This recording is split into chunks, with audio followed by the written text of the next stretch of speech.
క్రీస్తునందు ప్రియమైన టీవీ వీక్షకులకు ప్రియ రక్షకుడైన యేసుక్రీస్తు నామంలో శుభములు తెలియజేస్తూ ఉన్నాం.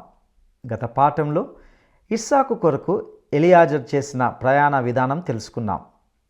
నేటి ఈ పాఠంలో యాకోబు ఏశావులను గూర్చి తెలుసుకోబోతున్నాం. తమ జీవితంలో అత్యంత ప్రాముఖ్యమైన విషయాన్ని గూర్చి అనగా జ్యేష్ఠత్వంను గూర్చి ఈ ఇద్దరు భిన్నమైన రీతిలో ఆలోచించారు. యాకోబు జ్యేష్ఠత్వాన్ని గౌరవించాడు. ఏశావుకు జ్యేష్ఠత్వం వద్దు, తనకు అక్కర్లేదు అంటున్నాడు. వాస్తవానికి యేసుక్రీస్తు వరకు పొడిగించబడే వంశవృక్షంలోనికి యాజక వరుసల్లోనికి రావడము ఏశావునకు ఇష్టం లేదు. యాకోబుకైతే అది చాలా ఇష్టంగా ఉంటున్నది. యాకోబు తన అన్న అయిన ఏశావుతో, చూడు అన్న, ఈ వంటకం తీసుకొని నీ జ్యేష్ఠత్వం నాకియ్యి అని అన్నాడు. బేరం బాగుందని ఏశావు కూడా ఒప్పుకున్నాడు. యాకోబు చేసింది కూడా తప్పే. యాకోబు పేరుకు దురాక్రమణదారుడనే అర్థం కూడా ఉంది. దేవుడు ఎలాగూ పెద్దవాడు చిన్నవాడికి దాసుడని చెప్పినప్పుడు ఈ చిన్నవాడు కనిపెట్టాలి కదా. సహనం లేదు. యాకోబు ఏదో విధంగా తన జ్యేష్ఠత్వాన్ని తీసుకోవాలని అనుకున్నాడు. యుక్తి బేరం లాక్కోవడమే తన లక్ష్యం. కాల నిర్ణయం మేరకే తీసుకోవాలి. యుక్తితో జ్యేష్ఠత్వం తీసుకున్నాడు. దేవుణ్ణి అవమానించాడు. దేవుడు యాకోబును లాబాను వద్దకు పంపాడు. అక్కడ విజయం సాధించగలను అని అనుకున్నాడు. ఏశావు జ్యేష్ఠత్వాన్ని తృణీకరించాడు. తుచ్చమైన తాత్కాలికమైన పరిష్కారం కొరకు తన తిండిని తిని అక్కడి నుంచి తన జ్యేష్ఠాన్ని వదులుకున్నాడు.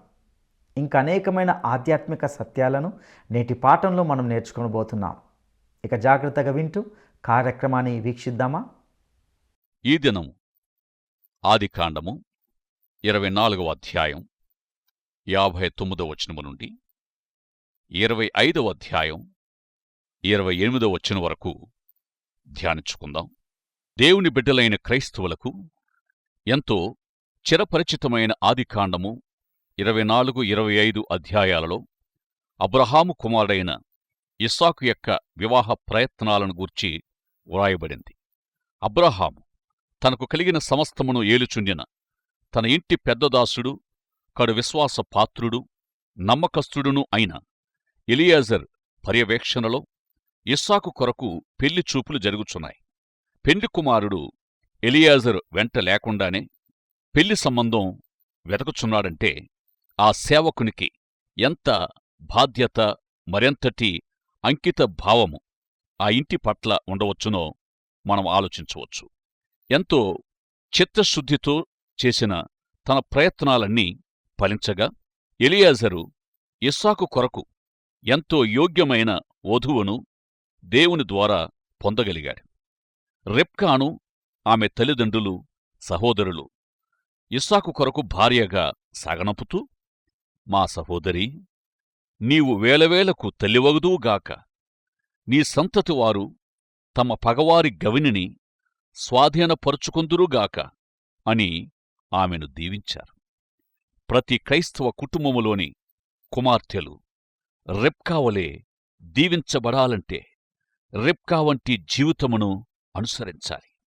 అప్పటి పరిస్థితులు వేరు, నేటి పరిస్థితులు వేరు. కాని దైవ నియమాలు ఎల్లవేళలా ప్రారంభములో ఉన్నట్లే నేటికిని ఉన్నాయి. దేవుడు ఏ విధంగా మార్పు లేకుండా ఉన్నాడో ఆయన మనకిచ్చిన నియమ నిబంధనలు అలాగే ఉన్నాయి. రిబ్కా సంతతి శత్రువుల గవినిని స్వాధీనపరుచుకోవాలని దీవించబడ్డారు. మనం పొందే వాగ్దానాలన్నిటి పట్ల మనకొక బాధ్యత ఉంటుంది.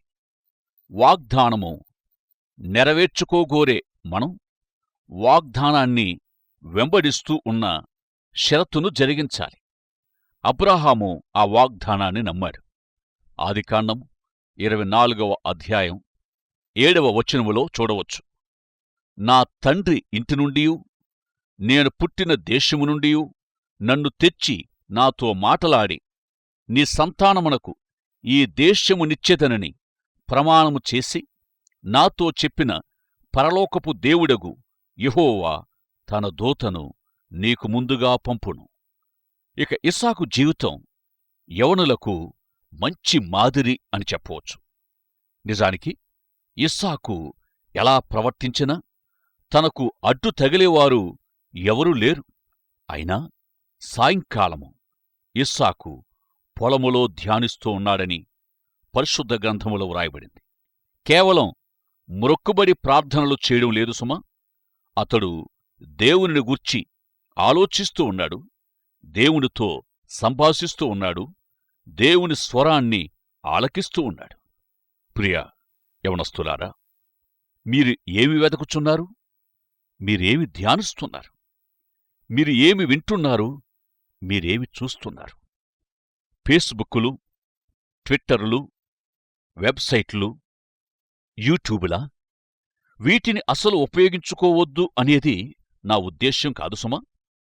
ప్రపంచములో ఎంత జ్ఞానం ఉందో అదంతా తెలుసుకోవాలి, హృదయములో కూర్చుకోవాలి. కాని ఇస్సాకు వలె మీ జ్ఞాన సామర్థ్యాలన్నీ దేవునితో ముడిపడి ఉండేలాగా చూసుకోవాలి. అప్పుడు మీరు దారి తప్పే ప్రమాదం ఉండదు. జ్ఞానానికి ఎవరు వ్యతిరేకం కాదు. జ్ఞానాన్ని ఎవరు తిరస్కరిస్తారు? బుద్ధిహీనులే కదా. జ్ఞానానికి మూలమైన, జ్ఞానానికి ఆధారమైన, జ్ఞానమయున్న దేవునిపై ఆధారపడండి. దేవుణ్ణి అడగండి.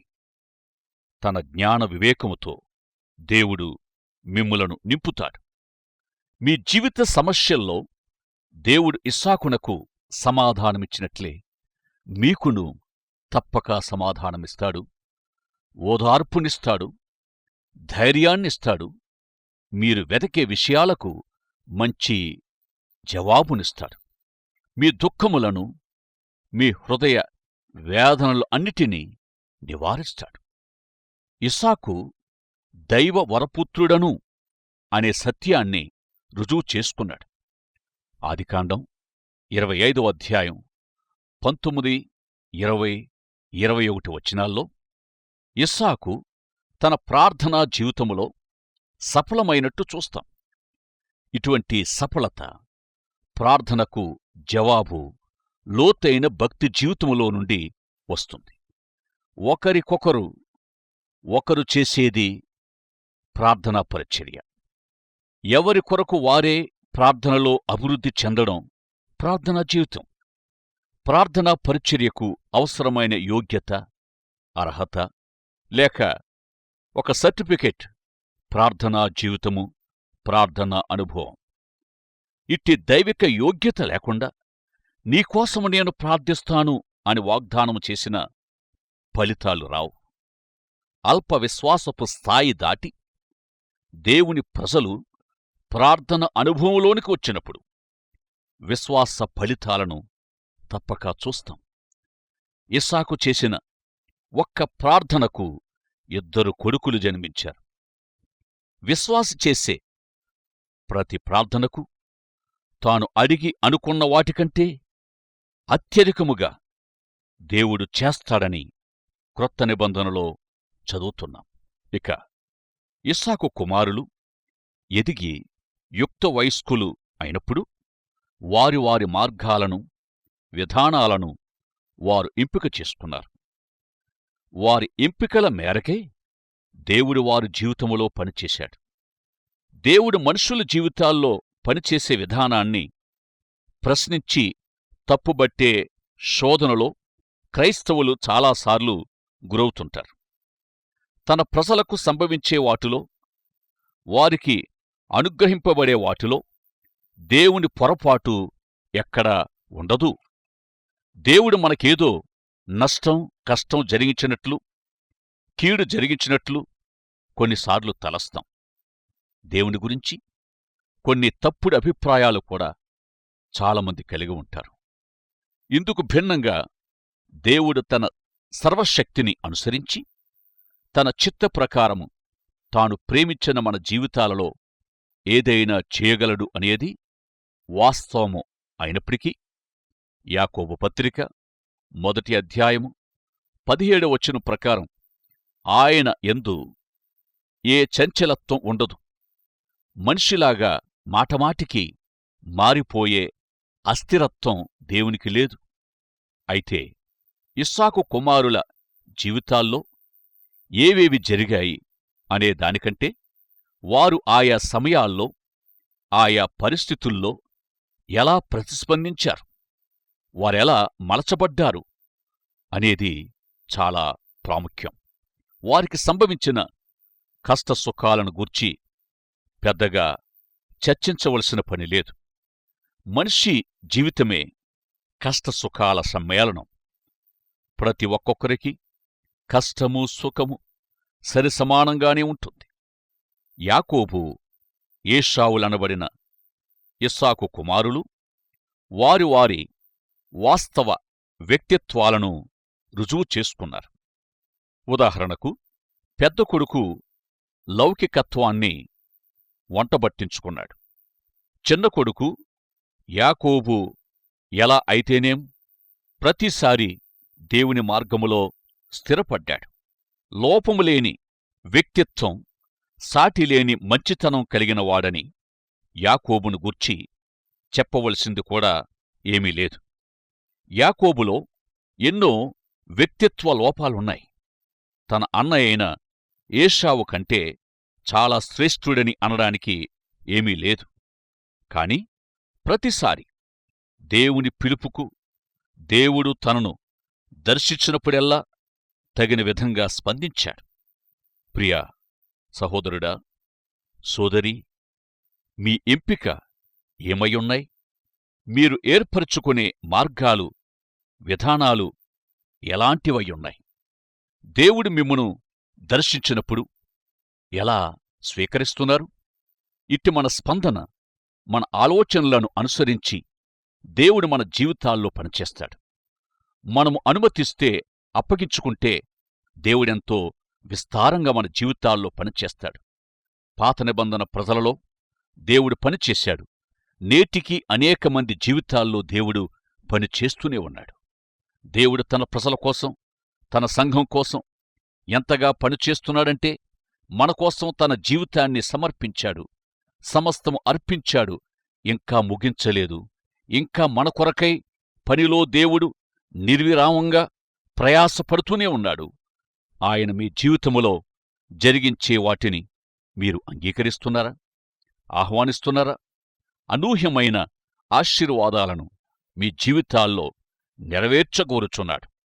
ఏశావు, యాకోబుల జీవితాలు, వారి మార్గాలు మీరు తెలుసుకున్నారు. ఈ ఇద్దరిలో దేవుడు ఒకరిని ప్రేమించాడు. నిజానికి దేవుడు ప్రతి ఒక్కరిని, సర్వలోకాన్ని ప్రేమిస్తున్నాడు. దేవుని ప్రేమకు స్పందించి ఆయన కృపను స్వీకరించే వారికి దేవుడు ప్రత్యేక స్థానాన్ని ఇస్తాడు. ప్రియులారా, ఒకవేళ మీరింకా దేవుని ప్రేమను గ్రహించలేనట్టి, ఆయన కృపను స్వీకరించలేనట్టి సందిగ్ధములో ఉన్నారేమో, అతి త్వరగా దేవుని ఉన్నత పిలుపుకు స్పందించాలని ప్రేమతో కోరుచున్నాను. ఏశావు అయితే కోరగిన్నెను ప్రేమించాడు. యాకోబైతే దేవునిలో లభించే శాశ్వత ఈవులను ప్రేమించాడు. ఇంతకు ఎవరు ఏమి కోరుచున్నారో అదే వారికి దొరికింది సుమా. ఏశావు గురిలేని అరణ్య జీవితాన్ని ప్రేమించాడు. యాకోబు సాధువై దేవుని వారసుడిగా ఇంటిలో జీవించాడు. ఏశావు ఎర్రని రంగుల జీవితానికి ఆకర్షితుడయ్యాడు. యాకోబు ఒక బానిస వంటి శ్రమించే లక్షణాన్ని తన జీవితములో అలవర్చుకున్నాడు. ఏశావు లోకాన్ని ప్రేమించాడు. యాకోబు దేవుని చేతి నుండి సమస్తము పొందాడు. ఏశావు జీవితములో అలసిపోయాడు, మృతమైన తలంపులతో ఉన్నాడు. యాకోబు దేవునియందు బలపర్చబడ్డాడు. యెహోవా కొరకు ఎదురుచూచువారు నూతన బలమును పొందుతారు. వారు పక్షిరాజువలే రెక్కలు చాపి పైకి ఎగురుతారు. అలయక పరుగెత్తుతారు. సొమ్మసిల్లక నడిచిపోతారు. నిరీక్షణతో సాగిపోతారు. యాకోబు తన అన్నయైన ఏశావు కంటే ఎక్కువ శ్రమలే అనుభవించాడు. కాని వాటిని దేవుని సహాయముతో జయించాడు. వెనుదిరగలేదు. తనను తాను పోగొట్టుకొనలేదు. దేనిని కోల్పోలేదు. దేవుని చేత బహుగా ఆశీర్వదించబడ్డాడు. దేవుని స్వరాన్ని ఆలకిస్తున్న ప్రియ సోదరుడా, సోదరి, మీరు ప్రేమిస్తున్నది ప్రభువైన యేసుదేవుణ్ణా లేక తాత్కాలికమైన ఈ లోకాన్నా? మీరు ఏమి వెదకుచున్నారు? మీరు ఏమి ధ్యానిస్తున్నారు? ఇస్సాకు వలె మీ జ్ఞాన సామర్థ్యాలన్నీ దేవునితో ముడిపడి ఉండేలాగా చూసుకోండి. మీ వ్యక్తిగత కుటుంబ అక్కరల కొరకు, అవసరతల కొరకు దేవునిపై ఆధారపడండి. దేవుని నడిపింపును కోరుకోండి. దైవాశీస్సులు. ఆమేన్. ప్రియులారా, ఇంతవరకు మనము ఇద్దరు వ్యక్తుల జీవితాల నుండి శ్రేష్టమైన ఆధ్యాత్మిక సత్యాలను నేర్చుకుని ఉన్నాం. జ్యేష్ఠత్వము అనేది కేవలము లోక సంబంధంగా మాత్రమే కాదు కానీ ఆధ్యాత్మిక కోణంలో కూడా ఈ స్థానం ఎంతో విశిష్టమైనదని విన్నాం.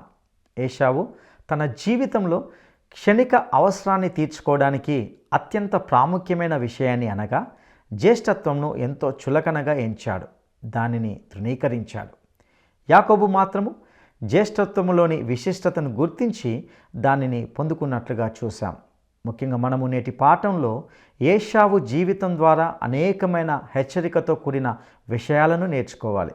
ఈ లోకము, అందులోని ప్రతిదీ ఏశావు ఆశపడిన ఆ ఎర్రటి వంటకం వలనే ఎంతో ఆకర్షణీయంగా మనకు కనిపించి మన తాత్కాలిక అక్కర్లను తీర్చేవిగా మనకు కనిపించవచ్చు. అయితే ఆ తుచ్చమైన ఆశలను నెరవేర్చుకునే పనిలో మనము శాశ్వతమైన ఆశీర్వాదాలను కోల్పోతున్నాం. ఏశావు వలె వాటిని తృణీకరిస్తున్నాం.